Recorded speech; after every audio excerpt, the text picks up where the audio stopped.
Welcome to TCB. I'm going to talk about selection of electrodes. Welding is a very important process for engineers. Welding is extensively used in various types of industries. It is used in fabrication industries. It is used in structural fabrication, bridge, cranes, underground mining equipment, paper machinery, mining machineries.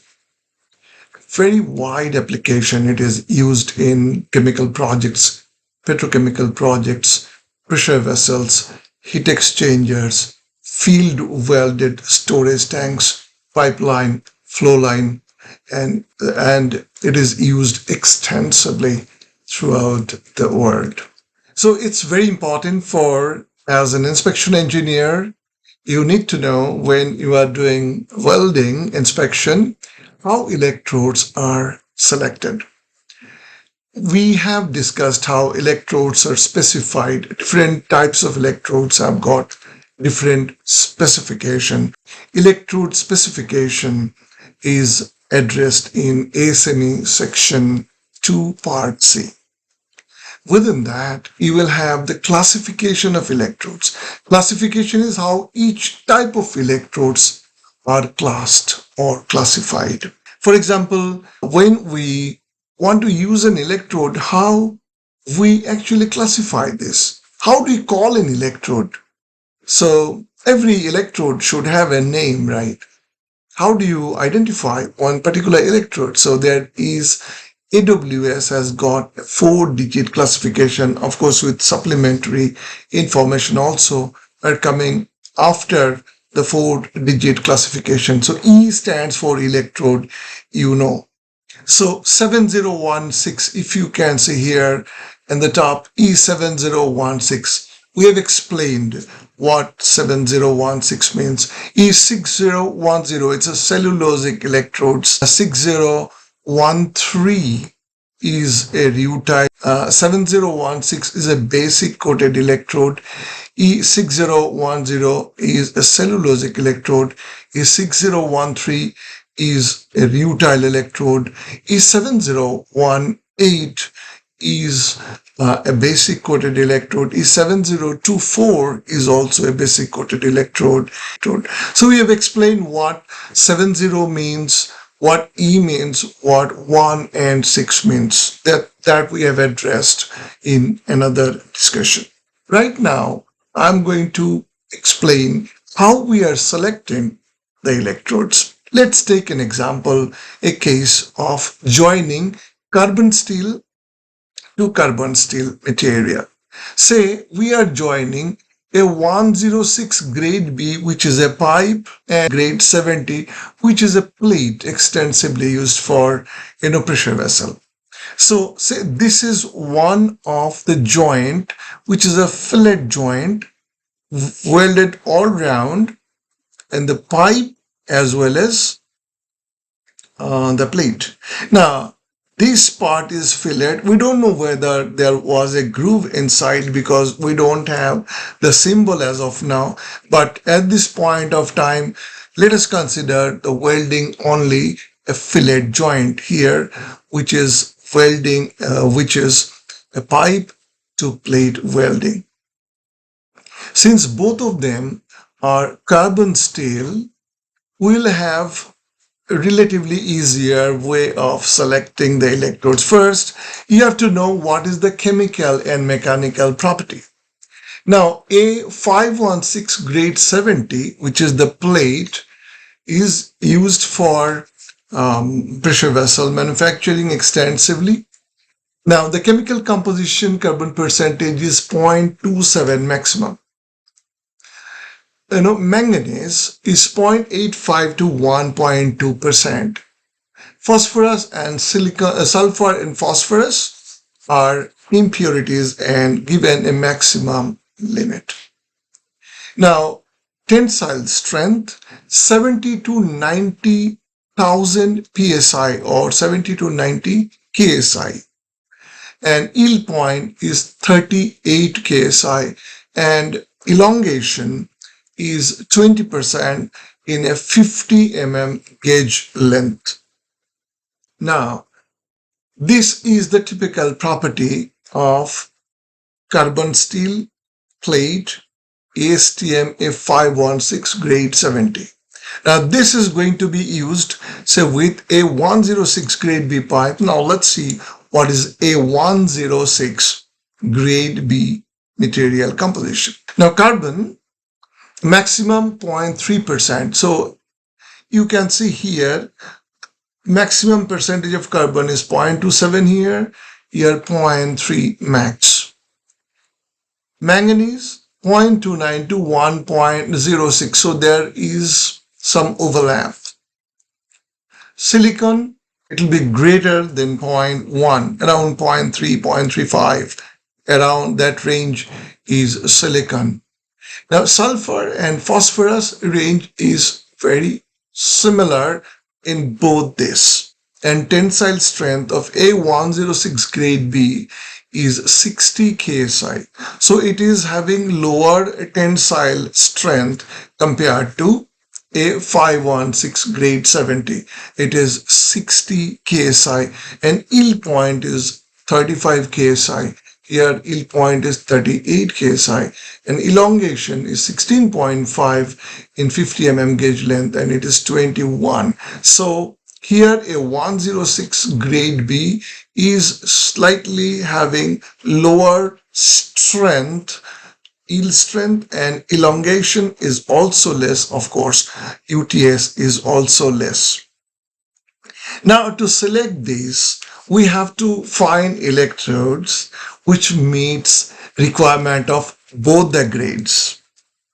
Now, what could be the choice? We know it is E6013 or 7018 or 6010.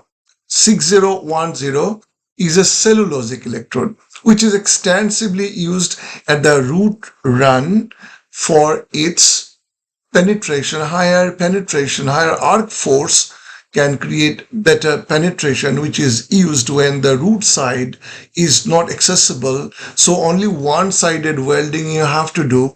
You cannot leave root incomplete penetration.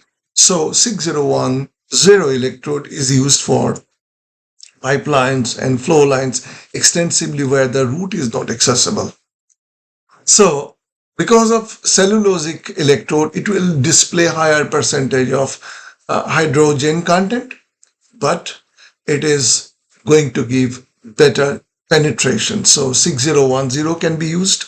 Now 6010, see, when we are using, now it will meet the requirement of the pipe, but it does not meet the requirement for the plate because plate is having higher strength. It is 70 ksi, but 6010 will give 60 ksi tensile. Here is 6013, it's a rutile electrode, but it will show 60 ksi tensile strength or 60,000 psi tensile strength.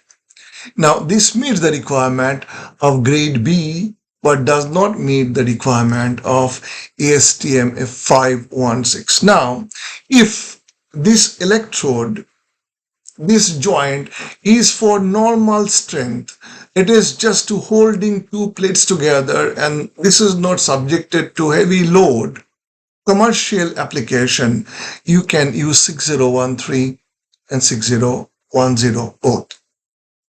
But if you are using 7018, which is a low hydrogen basic coated electrode, this meets the requirement of both the grades and it is showing 70,000 psi tensile. I will show you in the subsequent and on the slide the mechanical and chemical properties of 6013 and 7018. Now 7018 meets requirement of both the grades in terms of strength, tensile strength, yield point, and also elongation. So to me, the better electrode would be E7018. Now, if it is commercial grade, I say there's not subjected to heavy load. In that case, you can use 6013 and 7018 both. But just imagine you are using a 516 grade 70 to a 516 grade 70, which is used for, say, pressure vessel, circumferential welding, or long seam welding. In that case, each component, each welding is subjected to very high pressure and stress. In that case, you have to use E7018 electrode only, because this electrode will also, the deposit coming from the electrode will also be subjected to the same stress that the plate is going to go through in the pressure vessel. So the tensile property, elongation, yield point, and other properties like Charpy and all that, and also chemical composition must meet the requirement of a 516 grade 70. So if you are using this joint electrode for circumferential or long seam welding in a pressure vessel or a storage tank, you are going to use E7018 electrode only. Now, if I show you what is the composition of 7018, you see carbon percentage is 0.15, which is good because it gives higher weldability. Here it is 0.2, and in that base metal you will find the carbon percentage is higher. So in both the cases, electrode has lower percentage of carbon, which is a better desirable property. And then you have got manganese 1.2, here say manganese 1.6, so which will give higher strength. Manganese is used to compensate the yield effect or weldability impact of higher percentage of carbon. If the percentage of carbon increases, the weldability drops down. See, basic iron has got very low tensile property. So when carbon, a very small percentage of carbon is added, the strength of the iron starts increasing. So the steel with addition of carbon starts gaining strength. So as you start adding carbon percentage, the strength is going to be more and more, but at some point, higher percentage of carbon, you are compromising the weldability. If it is too high, for example 0.3 and above, it becomes difficult to weld. So percentage of carbon should not be indiscriminately increased to give strength, because you are going to compromise and you are going to suffer from loss of weldability. Therefore, manganese comes into rescue. So with reduction in carbon percentage, you can increase almost 5 times the percentage of manganese to add, so that compensates the strength and balances the weldability. So manganese is a good thing, and phosphorus and sulfur, and these are two impurities. So carbon, manganese, silicon you can see here is 0.75% silicon. The requirement is it should be more than 0.1.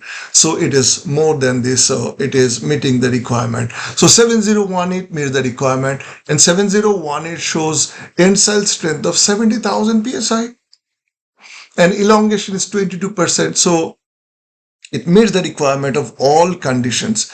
Now here, carbon percentage, manganese, silicon, sulfur, phosphorus, all these conditions are fulfilled excepting the tensile strength. So if the strength is a consideration, you cannot use 6013 electrode. You are going to use 7018, even though both can be used. Both can be used for joining two different grades of steel, such as a 516 grade 72, a 106 grade B or X42, or things like that.